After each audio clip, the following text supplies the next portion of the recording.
I went to StreamYard class. I'm so proud of myself for coming up with an intro. This is Picks and Pizza. I'm your host, Joe Giglio, joined by the pizza czar of Raleigh, Anthony Guerra, Oakwood Pizza Box. First of all, thank you for having us at OG Pizza Night on Monday. It was delightful. Pizza night was great. It was great. A resounding success. Really enjoyed that. We had our wings there too from Wings Over Raleigh. We had desserts. We had Ken and his brown liquor. I mean, what else can you really want for? Oh, we had Rand as well. And Rand, that's right. The immortal. Your favorite. Your favorite, Jonathan Rand. So the Jets, though, could use a little bit of our positive vibes only after a disappointing showing against the Cowboys. I say disappointing not because of Zach Wilson, but because of the defense. Man, the Cowboys made them look bad. They made their defense look really bad. I have a few things on this. I think the defense is getting hammered now. Yeah. I think that's a really common take. I get it. I keep reading it. I understand. Everybody is giving Zach Wilson some sort of chance or some sort of pass as if he played an acceptable level of quarterback. He didn't. You got to move the football. I mean, you can't have the defense play as long as they did. I mean, literally, it was only the Jets defense on the field at any given point. And Breece Hall, but it felt like Hall 4 carries. I tell you what, I was going to go fire Hackett myself. Give him the ball. Jets lose 30-10. They did not cover the number. You see our records from last week. I was 0-2. Anthony ends up going 1-1. So for the season, 2-3 for me, minus 130. If we're betting at $100 a unit. Anthony's 3-2, which is plus $80. We're going to try to fix that this week. So let's start with the Jets. I'm going to have to come up with a Jets sounder. I'll do that for next week's homework. Jets are at home, a 2.5 point home dog to the Pats. Now, just a little bit of gambling insight. Anytime a team is a 2.5 point favorite, the book is begging you to take that team, in part because they don't think they're going to win.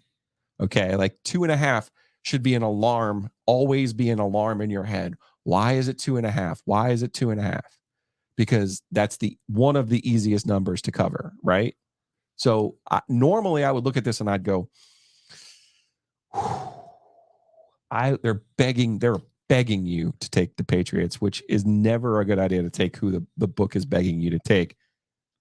However, what do we know about Belichick and the vendetta he has against the Jets franchise? The Patriots are 0-2. They've actually played better than their 0-2 mark because they've played really good teams in the Eagles and Dolphins. I'm going to take the Pats in this game. Which way are you going to go?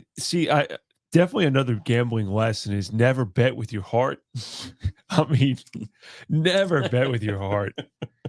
Shoot, guys, I gotta take. Listen, as mad as I am about Zach Wilson, as mad as I am about everything that's going on, I got to assume the blind squirrel finds a nut. Belichick can't win every game against the Jets. I mean, the guy can't win a game post-Brady or pre-Brady, can't win a game except if he plays the Jets. At some point, we got to win a game. I think the coaching staff needs to move. They're going to run the ball. I think we're going to control it. I think it's going to be ugly. Play some defense, run the ball, give it to Breece Hall. Dalvin Cook's cooked potentially, probably. Maybe the occasional throw to Garrett Wilson. Give me the Jets. Give me the points. Please. Please. All right, so we have a disagreement there. Let's stay with the props because you are on the season 1-0 with your props, and yours involves your favorite quarterback, Zach Wilson. I did just go on a rant saying that Zach Wilson's terrible, but I'm going with my heart. I have to keep going here. If you're going to say that the Jets are going to win, his over-under this week on touchdowns. Touchdown passes, yeah. Touchdown passes, 0.5. Okay. He's got to have one. You're saying he's going to have one. One. I'm not saying there's going to be that many more than that. I think he's going to get a little bit, hopefully gets a little bit more comfortable. Maybe he sneaks one pass out for a touchdown. All right. Well, you know what I want? Give it to me. I want winners. I want winners. Me and Mike Singletary, we want winners. You got Zach Wilson. I'm going with the Thursday night game. I'm going Darren Waller. Giants will not have Saquon Barkley in this game against the Niners. They're catching, 12.5 points, 10.5 points. meaning they think the Giants are going to be down and throwing the ball this whole game. I realize I've already gambled on Waller with my fantasy team, as some already know from my fantasy draft. But 45.5 yards without Saquon Barkley, this feels like a layup. I'm taking Waller over 45.5 receiving yards. And now it's time for... You better lock it up. You better lock it up. No, you lock it up. You lock it up. Lock it up. Lock it up. Our locks of the week, brought to you by the Oakwood Pizza Box. Look at that, oakwoodpizzabox.com. Check them out Wednesdays through Sunday. Right there, Person Street, across from the famous Krispy Kreme. Get the square pie. That's soon to be renamed the Giglio pie. I can feel it in my plums, even though I'm losing this particular bet. Squares are the definitely way to go. You throwing that sesame on for the public at large yet, or is it still workshopping that? It's an off the menu thing. Okay, it was delightful. It is a good thing. It is Olivia's favorite. Olivia's favorite pizza. Yes, one of your daughters. Yes, so I like the addition, but yes, get the square. Look, the round is fine. The white pie is also would be my second choice. I do like the white pie. I like the white pie with the greens. Yep, good stuff. You do the shallots yet? No. Sometimes you hold out on me a little bit. Shallots. You should do them next time. All right. So Oakwood Pizza Box. Today's Thursday. You can go there tonight. Friday for lunch. Friday lunch is my thing. So go check them out. All right. So let's get to our locks of the week. What do you have this week, Anthony? Give me the mighty Miami Dolphins. They're playing your guy. My man, Russ. Your guy. My guy. Mr. Unlimited, Danger Russ, the Denver Broncos. Miami at home, they're laying 6.5. It's a ton of points. However, you're looking at the offense is third in the league. They're moving the football everywhere. Defense is playing well. It would be challenging to find too many teams better than Miami. It would also be challenging to find too many teams worse than Denver. I'll lay some points. Okay. I like it. Stay with the hot hand. I am going to go Detroit, in part because it's Detroit at home against Atlanta. They are -3, a home 3. I like Detroit in this game. They beat the Chiefs in the opener. I think maybe they got a little bit excited, got into their own popsicles a little bit, and fell down last week. Now I like them to bounce back. They're at home. They're against a team in Atlanta that's 2-0. That probably shouldn't be 2-0. So I think water always finds its level. Give me the Lions and their explosive offense to put up some points this week and cover the 3 points, the home 3, against the Falcons. All right. We have a pizza question this week from Bob on YouTube. Bob on YouTube. Anthony, how did you come up with your dough recipe? Oh, wow. Interesting question. I don't think I know the answer to this. I know that you make your dough fresh. Is there a good answer every day? You don't freeze anything. I know that. No fridge on dough. A lot of it starts back to I used to work with a Neapolitan pizza guy in New York. A lot of it is that, and that's super old school. Okay. Neapolitan circle. Okay, basically. so Neapolitan a little pizza, thinner, maybe. All right. What we think of as a New York. Let's define Neapolitan as it's got to be. It's classic of Naples, Italy, not Naples, Florida. We'll start there. Somebody hit me with that, and I was like, no, I don't think that's not the Naples. Nice Naples, but not that. Wood fire pizza. The dough itself has got to be flour, water, salt, yeast. So no sugar, no oil, no oil, eggs, none of that stuff. Okay. Why no oil? That's just classic Neapolitan. Okay. That's the way they define it, and that's just the way it is. Between me, you, and everyone else, I don't think oil is bad as an addition. I think oil sometimes adds to some doughs. I'm good with it. Okay. I have no issue as long as it's olive oil. I don't like any of the blended stuff, the weird stuff. So that's like the mother of the recipe in terms of what we're doing in Pizza Box. Dough does change all the time. But when I opened this place, I was obsessed with the idea of some of the old school pizza guys, the first guys, take Lombardi's or take Frank Pepe's up in New Haven. They always used Neapolitan or Napolitana in the name. Mm-hmm. And I was always confused because I was like, those dopes, like they're not Neapolitan pizza. Like Italian immigrants, they would have known and Italian immigrants from Southern Italy, so they would have known Naples, they would have known Neapolitan pizza, and they would have known what they're doing is not that. So for a while, I was like, this is ridiculous. But then in making Oakwood, I realized that their dough was probably exactly Neapolitan, and everything was probably pretty much Neapolitan. They just cooked in a different oven. Yeah. So it looks totally differently. So you get mad at me when I tell you, not mad, but you correct me. You call it a square, even though I like to call it a Sicilian, but you call it a square because you, under your definitions, it's not a Sicilian because it's not thick enough. Yeah, Sicilian should be thicker than that. More dough, and it'll be a Sicilian's always a double cook. Okay. So you'll do a one-time cook with just a tomato sauce, but a modified tomato sauce. That modified tomato sauce is similar to what you see on a finished pizza, but it gets watered out. If I were honest, I don't know why. I just know that's what I've worked with a few guys to do it, and that's what they've always done. It evaporates a little bit. Like weird. Nobody would know though, but you. This is a man's got to live by a code here. Why you don't call it a Sicilian? Oh yeah. No, it's sort of like a stolen valor thing. I mean, it's a different definition. Like, I'm not saying that I'm better than a Sicilian pizza or grandma. To me, it's like no. Detroit pizza is a specific thing. Okay. Sicilian is a specific thing. Grandma is a specific thing. What's the difference between grandma and Sicilian? Grandmas will be cooked in. All right, so you're taking the same pan, whether it's a square or rectangle, depends on the shop. The rectangle pan I prefer because it's all crust around. You don't have that middle piece. Yeah. The middle piece is weird to me. Like that's like I don't need him. It's got to have the crust all around. So I like rectangles. But grandma will be less dough. It won't sit out and sort of proof to get really fluffy. It'll be a little bit thinner, a little bit crispier. Cooked in olive oil, fresh mozz always, and then like sometimes crushed tomato and garlic, sometimes tomato sauce. But it's not nearly as thick as Sicilian. Okay. And it's a single cook, not a double cook. If you wanted to make a Sicilian, you would just leave it out on top of the oven. I would do more dough. No, you would actually have more dough. Oh yeah, not just let it ride. It's literally more dough. So it'd probably be another almost like a Chicago. Nah, not that much dough. Okay, it's probably another like 60% off of what I'm using. Okay, 60% up. Then you got to double cook it. Otherwise, it doesn't. You have a really big gum line that'll happen. It'll be raw dough in the middle if you're not double cooking. Have you ever tried a Chicago? Yeah, of course. Okay. No, I mean like to make one. Oh, no, not really. Actually. Okay. You might have the right sausage for it. Yeah, I think the sausage is legit. I think the sausage works for it. All right, maybe one day we'll try it.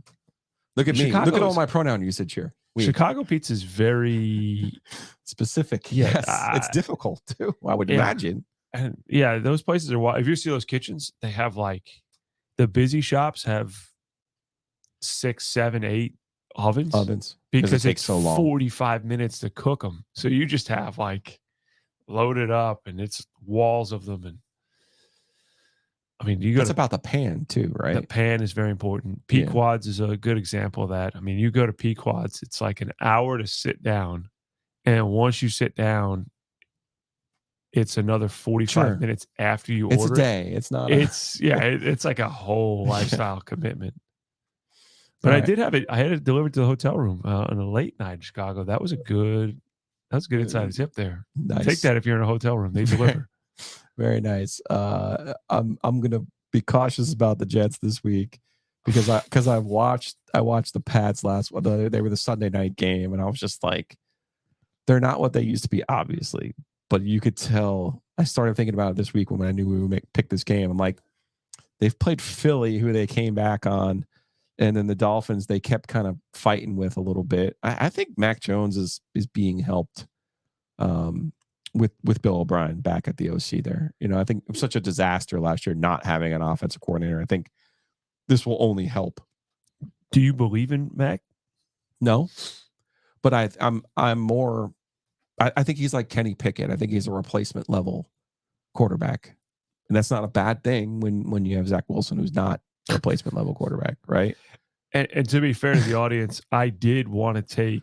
I was going to bet anybody on the Patriots defense for a sack. Matthew Judon, give me a couple of those guys. But the line is not formed. DraftKings understands that is they can't give away money. So. Oh no, that over under sacks. No, is he a top half, bottom half, no, right in the middle? He's right in the middle. I think he's just and there's nothing wrong with that. You can win with a quarterback like that. You just have to understand you're not asking him to win football games. I think they put him in a position last year with Joe Judge and Matt Patricia where even Brady would struggle with something like that. Like you got to give yourself a chance. So that's the way that I look at it. I also look at Mac Jones very similar to Bryce Young at the Panthers. And I know Bryce Young was asked this when he said, "Oh, it's not easy at Alabama," and people don't like it when they say easy. It's like if I said to you, "Oh, it's easy making pizza," and blah blah blah, and you'd be like, "No, it's not easy." It's relatively easier to play quarterback at Alabama than it is NC State or Pitt or any other Power 5 or Group of 5 school where you don't have an NFL offensive line, you don't have NFL receivers, you don't have an NFL running back. That's just the way it is. It's kind of like when Duke basketball likes to argue with me. We have the toughest schedule in the ACC. No, you don't. You don't play Duke at home. So you can't have the toughest schedule, right? So Alabama, it is relatively easier, and it's a position which Mac Jones in particular, the skill players that he had, my goodness gracious, he had stacks on stacks on stacks. So I think there's an adjustment when you get to the NFL and you realize, oh, we are not decidedly better athletically than our opponent. This makes my life just a little bit harder. So we'll see what happens with Mac Jones and the Patriots. But we need to make some college picks. We got to get Josh Goodson in here. We'll see how good I am at using all of my buttons now. I'm so proud of the intro. I'm so proud of my Mike Singletary. Let's just see if I can make this one work too.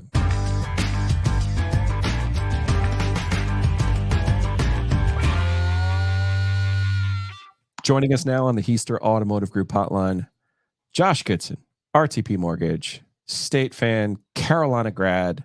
He is a walking conundrum. Josh, you are on your way to Charlottesville this week. And I think Mike Singletary can speak for all of us when he says, I want winners. This is a must-win game for your boy. Dave Doran can't lose to Virginia. Can you? It's a can't-lose game. It's not a must-win game. Is there a difference? I do think there's a difference. All right. So let's start with the Wolfpack, a 9.5 point favorite on the road. That's how bad Virginia is. Quick stat for you before we make our picks.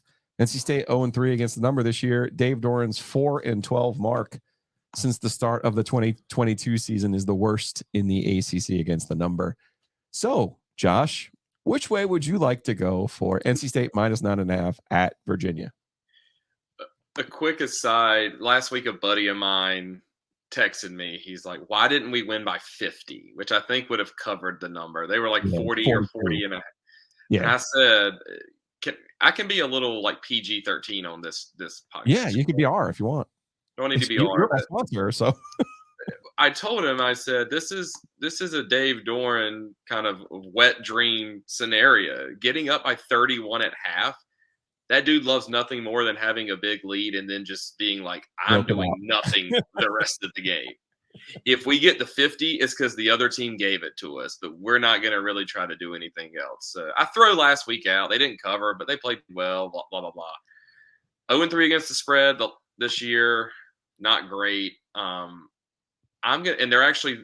they haven't covered the last 3 times. They've been a 9-point road favorite either, kind of going back a couple of years as well. I'm going to say it. They're going to cover this week. Okay. Oh, I'm with you. Strangely enough, I am with you. There are a few times you want to trust Dave Doran on the road as a road favorite. This is actually one of them. And do you know why? Why? Des Kitchings is the offensive coordinator at Virginia. And I'm really not trying to mother F the guy, but if we want to go through some of the work, like him and Matt Canada are not coming to your funeral. No, they're not. They're not. But it's like, if you want to go through the worst offenses in the ACC in the last 20 years, NC State in 2019 and Virginia last year are going to be high statistically on those lists. And as my friend JC Zembel said, well, you can't blame them. The State didn't have talent in 19 and Virginia had no offensive line last year. I'm like, that's cool, but I'm not sure he's very good at at the coaching part of his job. I know he is good as a recruiter, but I'm not sure he's great at the coaching part of his job. So I am just fading Des Kitchings in this game. I think this is the one time you trust State to win a game by 2 scores. Yeah. I think the defense, we all got worked up about the Notre Dame game. Notre Dame's just really good, right? Like, can we just say that? We'll see more about Notre Dame this week. I think State's State. defense is going to be pretty good. And in these scenarios, the last couple of years, when they're playing an anemic offense, they usually dominate on defense. So I think they're going to play well. And Armstrong's starting to figure it out a little bit. They're not going to have the Jordan Houston, I guess, issue. Because what a bizarre NC State like turn. Their 20th year running back who's never rushed for a touchdown in the last like 600 carries decides to call it a career on a Wednesday, on a Thursday, randomly in September. So I was at practice. I was at practice yesterday. He was still practicing with the ones versus the scout team because yesterday was basically their game week Thursday. Yeah. Yesterday was their last practice day, essentially, before going to Virginia. He was there the whole practicing as what he usually does. And then today's like, I'm out, which, we're going to start seeing a lot more of that. Like, he doesn't want to run up against the red shirt rule, right? Yep. So he doesn't lose the red shirt. Mm-hmm. And so I guess it's better to do that than like him stay on the team and not play after 4 games and people wondering like what is going on. So, I suspect they were honest with him too. Like, hey, we like some other players and your role will be reduced going forward. I mean, it happens. So for him to make the best choice for himself and his career, I mean, via con Dios, in all seriousness, like I know a lot of people are like, hey, Jordan Houston, he's a great workout guy. He's great in practice. And it's like, cool. It just doesn't translate to the game though. Yeah. That's just the honest truth when it comes to the game. But why is he practicing with the ones? I mean, that's an inside scoop here. I'm confused. Josh has some insider knowledge. Josh is big time scoop. First of all, broken here first on Pizza and Picks. No, why the heck is he? It's game day, guys. This is it. We're playing. Yeah, I would love to know what happened between yesterday and today. I mean, I don't know. I mean, he didn't play a lot. I went back and looked. He only got like 15 snaps against VMI, and I think his role had started to kind of slow down some. And it's just, as Joe said, he is this is going to sound worse than it is, but he could go to a team in the MAC or a team in the American and probably be really, really, really, really good because he is kind of like an athletic freak. He's just, if he was 3 or 4 inches taller, had maybe a little bit better step here or there, just if he was a little bit better in everything, which sounds bad, but like he would be the guy. But, he wants to be the guy now somewhere else and wants to have 2 years to be able to do it. And good for him. Like no one should begrudge him that right. Now, speaking of teams that actually can move the ball on offense and do have talent at this field positions, Carolina goes to Pitt. This line, Josh, for a game between two teams that is typically back and forth, Pitt is a 7.5 point home dog against Carolina. I'll let you make your first pick. I hate this pick, by the way. Pitt catching 7 and a hook. What is it? Pitt is like notorious for. They almost have some NC State in them. Very much so. Yes. What is it? What do you say? Expect the when least. You expect the most, you get the least. When you expect the least, you get the most. So after they lost at home, lost on the road to West Virginia, their rival, you figure, they're depressed. They're not going to have it. For some reason, though, like horses make courses. Like I'm telling you, man. This is one of those styles make fights. Pitt usually shows up for this game. Yeah, I don't know. You can tell what my pick is. I know. I'm going to take UNC. I think they're just really, really good on offense, and I think Pitt stinks. And I think it could always get worse, right? Fans don't want to believe that. They think they hit the worst, and it's like no, it actually could always still get worse. UNC played really, really well last week, kind of, and Minnesota and Pitt remind me of kind of like the same type teams and want to do the same type things. And I'm always going to take the high flying offense that you can't keep up with them. Like they're going to need like some pick sixes and just turnovers to keep it close. I don't think they can get into a track meet, and Drake May seems to have found a new guy to throw it to. And whenever that happens, he's usually really, really good because he's just really good. So I'm going to lay the points with UNC. I don't love it though, but I'll trust him 1 week. We'll see how it goes. All right, we both had the heels last week. That was our only win. We both went 1-2 last week. Now in the season, Josh, you're 3-8, getting a little bit concerned. Yeah. On the season, I am 5-6, and you'll note as $100 per unit here, I'm minus 150 at 5-6, and Goodson at 3-8 minus 580. So we got ourselves a little bit of a turnaround this week, and I know how we're going to do it. You ready? Yeah. You better lock it up. You better lock it up. No, you lock it up. You lock it up. Lock it up. Lock it up. Lock it up with the lock of the week, brought to you by RTP Mortgage and Josh Goodson. That's give Josh a call. That's his real number right there, 252-361-1415. It's rtpmortgage.com. I feel compelled to point out your NMLS number, 156-9995. Look, the market's like crazy tough right now. I get that. But Josh, you still have a way to help people. First of all, just give them information because they might not know what they have on their hands in their house and their Information's a big thing. There's a lot of misconceptions with mortgages, and there's some creative ways too to kind of get around the rate issue right now. That there's some temporary things you can do in mortgages that you may not think. You just see the big rate and you're like, oh my God, I can't do that rate. There's some things that we can do. We could talk about. So yeah, give me a call, reach out. I don't know anything about all this stuff. So what I do, my mortgage is through RTP Mortgage, is through Josh Goodson. So give him a call, 252-361-1415, rtpmortgage.com. Just as I tell you, the best pizza in town is Oakwood Pizza Box. Just as I tell you, the steak and cheese at the Butcher's Market is the spot. Just as I tell you, the wings at Wings Over are the best wings. I'm telling you right now, Josh is the best. He knows what he's doing. So give him a call, 252-361-1415. All right, so we both have the same lock of the week this week, Josh. I did think about. I'll give like a sneaky one. I did look at the Wake Georgia Tech line. It's smelly. It is 3.5 smelly at home. Wake's only 3.5 points at home against Georgia Tech. It seemed like firing comeback win at ODU. Yeah, something's up there. Wake could win by 30, and I could be sitting here being like, that's what the lock should have been. But there's just something smelly there. So that one was on the cutting room floor, is that what they call it, and such like that. Well, that was under consideration. I think we're taking this game for the same reason, though. Duke goes to UConn. UConn is getting 21.5 points at home. We've already seen UConn this year, so we're not guessing here, New Mexico State style. We already know that they have a good defensive line. We know they can run the football. Some inside information. Duke is preparing to have game day for the first time in school history next week because Notre Dame comes to Durham, and they are preparing that they're going to get game day. If you're telling me that Duke's not looking forward to Notre Dame next week, I'm not telling you Duke loses this game. I'm just telling you I'm having a hard time believing they win by 24 points this week.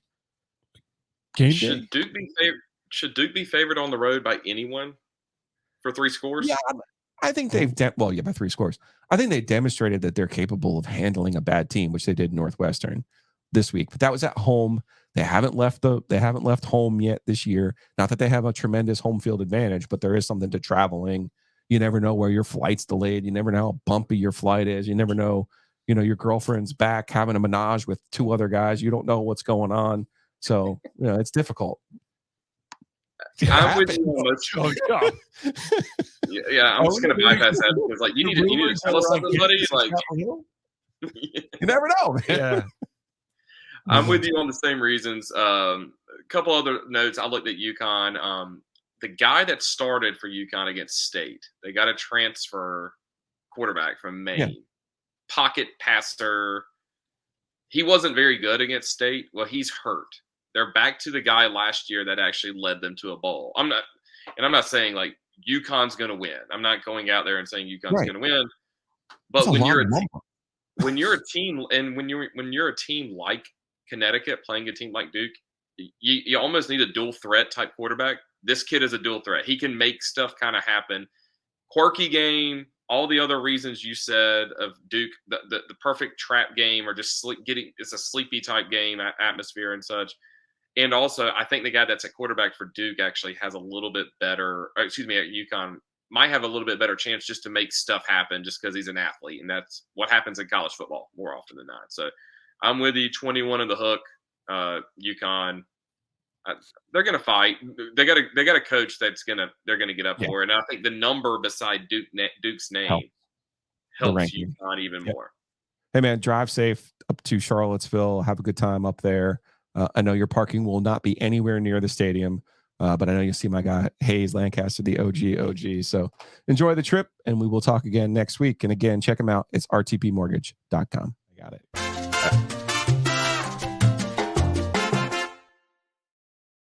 All right, let's go into the fantasy world now. And there's only one person who can help me do that. That's the king, Riley Groove Wagon. First of all, big shouts to all of your spots here in Raleigh. P Street Market. I have tapped the supply there, just so you know. Perfect. Need to go hit them up. Give me the name of the Tap Yard. Tap Yard, Zach Medford's joint. Yep. Yes. So they have you. Low boys. They have you both. You can go to the bar and order it, and then they have it in their refrigerator, so you could buy it to go. For pizza night, I bought 2 4s of fence hopping. Now, before we get started with your expertise in fantasy, Yes, expertise. Is there a difference between Magnifico and fence hopping in terms of how you'll react to it? So there is not. There's not. It is the Okay. same 7 milligrams of Delta 8, Okay. but people are weird, man. And it's the same way that, like, tequila, some people swear. Right. Like, oh, tequila, that's the one that gets me loco. And like some people will swear that that's different from the whiskey buzz, or it's all the same alcohol. People are weird, man. I don't know. Which is there one that you thought hit harder? I thought I had a different buzz from the Magnifico. Yeah. But that was the first one I had. I had it as a standalone. The last 2 times I've had the fence hopping, I've only had 2. Yeah. Because Ovius said that he was struggling after He's 3. gone off 3. I don't want to struggle. Yeah. So I've had 2, and it's just still the same thing. Very chill. But I felt like maybe with the Magnifico, my brain was a little more of that Cali sober. I'm not sure. I'm not sure. You know what's really funny about that? I swear it has to be the dude Maximo. Yeah, it just that guy. Something about it makes people psychologically. Yes. He's got the gun and the cigarette. People swear that Magnifico hits harder. Okay, and it's very funny because I thought it was just me. No, it's not. It is. Anybody who says that question of is there a difference between the two, I knew that you were going to say, yeah, I think the Magnifico hits hard, because that comes up a fair bit. Okay. Yeah. Right, that's fair. Yeah. And of course, Groove Wagon, this is as easy as it gets. Look at me. Yes. Thatdamnwagon.com. Thatdamnwagon.com. You can order online. Obviously, you got to be 21. We're keeping this thing legal for everyone. Keep it safe. What do you like to say? Don't screw it up for the rest of us. Don't ruin it for the rest of us. Don't ruin it for the rest of us. Go to thatdamnwagon.com. You can order there, or to go to any of the locations. State of Beer, I think, is the one that's closest to us in downtown. P Street Market, obviously. Glenwood South Pharmacy. That's a I have slept never on been one. there. That's a slept on one. Dax, huge Panthers fan. Love this dude because I don't know where in North Carolina he's from, but he country. Okay. He is sharp as hell too. Okay. And sharp I love with the bets, or just in generally, general. man. Okay. He was one of the very first people before we even had cans who got it immediately. Okay. Because it's a little fun diversion. They had been selling other THC things to the nursing home down the street. Yeah. So, like, apparently, a lot of the folks at the nursing home would come to him and get all of these THC things.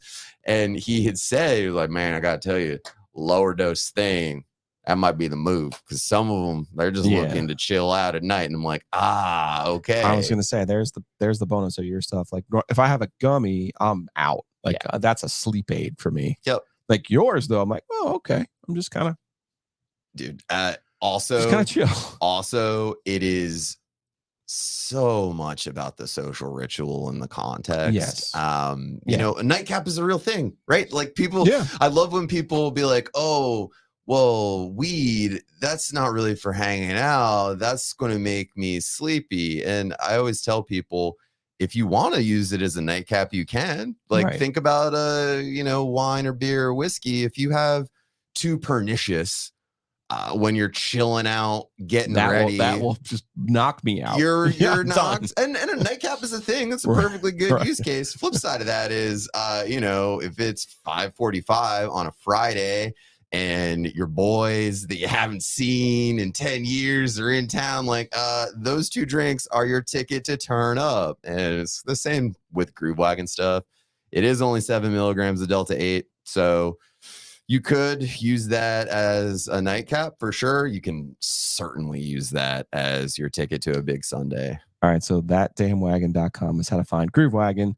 To get the King, though, you need to get fantasy advice. It's text the King, 919-306-8598, 919-306-8598. And I got 3 actual email submissions this week. Nice. For start or sit. Let's go. So this one's from Derek. This is receiver. I don't know if it's PPR or not, but it's Cortland Sutton or Nico Collins. Oof. Great question. So Sutton from Denver, who without Judy or with Judy at half speed or whatever, has been their number 1 receiver. And Russ looked alive. Yeah. He looked alive. I think Collins is a little bit of a PPR guy, but I think Stroud's been putting up good numbers, other than we have some potential injury issues this week with him. Stroud looks more promising than whatever the hell the Panthers are doing with Bryce right now, which is a whole other issue. I agree. He was the one I liked. Yeah. I get the Richardson upside, but what do you think? So let's assume it's PPR. Let's assume it's PPR. Honestly, I actually am gonna give it to Nico no matter what. Okay. And my thinking on that one, I do get that Denver has looked a little like they were a little friskier last week. I understand that. Jacksonville, even though they didn't put up a great performance against KC, it looks to me, and just seeing the playthrough rates and a couple of other things, that could be a shootout. I actually, in daily, we're going to talk about this. I am back on the Jags. I like ETN a fair bit. I like Trevor Lawrence up there at a points per price ratio up there with basically anybody, as much possible exception of Justin Herbert. And what that means for me is Houston should be throwing to try to keep up at least a little bit. And I've kind of liked what I've seen out of Nico Collins generally. Full disclosure, last weekend was definitely a big what my father-in-law calls millennial ADD football red zone. Yes. So sometimes can't watch every game in detail, and I was on red zone a little heavy, but I did catch more than that Texans game if I would have expected, and he looks risky, so we'll go with that. All right, let's go from hail to the Redskins. I think I would know which way he wants you to go with this pick. ESPN standard scoring. He's got Sam Howell or Mac Jones at quarterback. You know what? I actually will give it to Howell, even if that's what he wants me to do. I know that last week I was praying that Mac Jones would bail me out of, good God, the too many Justin Fields shares that I own, which is the whole thing. But he's playing the Jets, and even though Dallas stomped all over them, and Bill Belichick, my boy Sam and Eco is quite heavy on the Patriots this week, just because Belichick loves beating the crap out of the Jets. Yes, which is true. I'm still giving the Jets a little bit of credit for that defense, and I'll give it to Sam Howell. Sam Howell, by the way, has been kind of frisky. He has had a few. And they play the Bills, they're home dog, but you figure it's one of those games where they gotta pass. Yeah, I do like them as a home dog. I've been that Rams field goal at the end, meaningless field goal. Yes, to some. That was devastating. But while we're on the subject of pick 5 or just against the spread generally, I do see a little bit of interest in a few of these games where there's big home dogs. One of them that came up earlier, somebody had asked, Washington, if you can see that at 6.5, I don't hate that. And then what was the other one that was coming through. Oh yeah, of course. Let's see. I got one more starter sit for you. Oh yeah, give me a start sit. All right, while you look that up, we got Amari Cooper with his groin injury, or Robert Woods back to that Texans receiving core. That's from Mr. Brown. Is Cleveland at home? Cleveland. Let's see. Now, Cooper had a groin injury last week. Yeah. 10 targets, 7 catches, 90 yards. Yeah, Cleveland's at home too. And Amari Cooper, for whatever reason, his home away splits have been absurd. So, you know what? I'm going to be lazy with it and just say, sure, Cleveland's at home. Go nuts with Coop. So those are the starts and the sits of the week. That's season-long fantasy, though.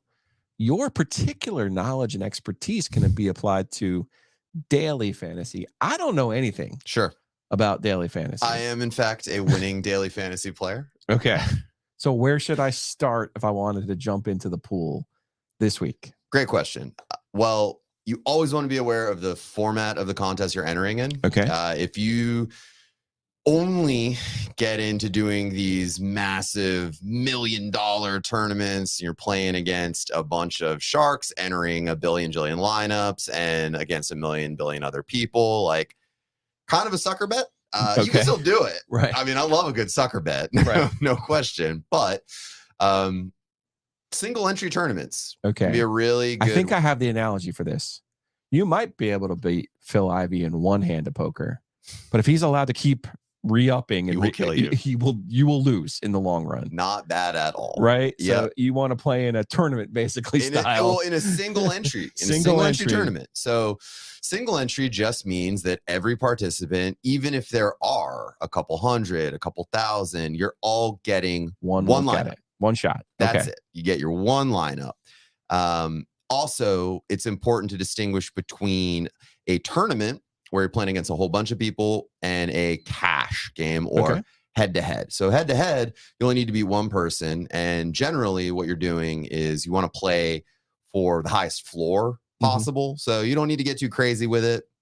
Just try to make what you think of as, solid lineup. And a good example of... And you get a payroll for this, basically. Yeah, payroll, right? It's fixed salary, so you can't just stuff it with all the best dudes. It's always, the highest projected to score guys are priced higher than the others. You have a strategy for who you should spend your most money on? Yeah. Usually, real quick on the cash thing. So in a cash game and a head-to-head where you only need to beat one person, you don't want to get too crazy with leverage. So leverage just means we've talked earlier about stacking, where it's you draft a quarterback and his pass catcher, possibly even multiple of his pass catchers. Good example for this week could be, I mentioned I like Trevor Lawrence, Evan Engram on the Calvin Ridley. They've been. Yeah, exactly. So in a tournament where I need to beat a lot of people, you generally do want to take on leverage and you do want to do things like stacking because the correlation makes it that if Trevor Lawrence goes off, you can practically guarantee that some of his pass catchers went off as well. And also, you need to be right about that game while everybody else undervalued it because you got to compete against a whole bunch of people. In cash, you actually don't usually want to stack because that increases your risk of bust because it's just as likely that doesn't happen in that game. So instead, you just want to keep a nice, solid floor of individual dudes doing their thing.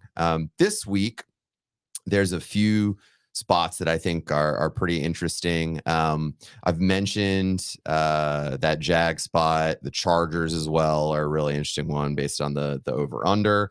You always want to have a narrative for the games that you're betting on, or the games that you're thinking are going to shoot out. Those are the places you want to target. Start by looking at the Vegas over-unders. It's a great place to go. Now, everybody knows to do that. Yeah. So part of the skill is in finding the ones that might not have the highest over under, but you think, it could shoot out. I like that Jags Houston one as an example. It's already a pretty darn high over under. But that the Vikings Chargers one. I would imagine later in the year, the setting matters when it's one of those indoor games compared to maybe some weather being affecting the games. Yep. for sure. Miami right now, when they play during the day down there, can be a little. That can have an adverse effect on a game as well. It definitely can. Also, Jalen Waddle is one that his cost. You're going to pay up a little bit. Tom K mentioned that one of the things that makes him especially appealing is this week when they played Denver. What was he saying? Yeah, so they do a lot of zone, which is what was it that he was saying? So Tyreek's great against the zone. Broncos run a lot of that. They also like to keep Patrick Surtain on the wide receiver 1. So the Broncos, and this is a great strategy in daily, their second cornerback is Damari Mathis, who has been truly garbage. Okay. Great strategy in daily is find terrible DBs and pick on them. You very frequently want to find situations where it's like so wide, your second receiver. Yeah. So maybe find a second wide out. Some guys are matchup proof too. And that's another thing that you'll see is like, if maybe they're not priced up as high because people think it's a really scary matchup, but they're going to get theirs and it can be a contrarian thing. And again, in a tournament, you got to be contrarian because the only way you're going to beat 70 bajillion other people is if you're doing something a little bit different. Makes sense. All right. If you need help, of course, check him out. He is the king. All you got to do is text him or go check out thatdamnwagon.com. My phone number is going to load here in a second, and I'll be able to tell you, not that you don't know your own phone number, You'd but be shocked. It's always helpful when it's in front of me. See, I was so proud of myself in technology this week too.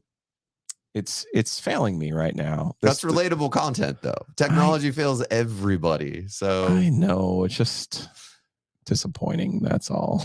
919. Yep, I got it now. 306-8598. 919-306-8598. Riley, appreciate you, man. Let's do this again next week, next Thursday. Enjoy the games this week, everybody. I don't know if I might get you off air here to help me with a little daily fantasy lineup. But again, if you need help with anything fantasy-wise, text the king, 919-306-8598, and we will see you next week here. Go grab all the Kyron shares in Los Angeles you can get. There you go. Love that. We'll see you again next week right here. Bye, guys. I'm Picks and Pizza. I want winners.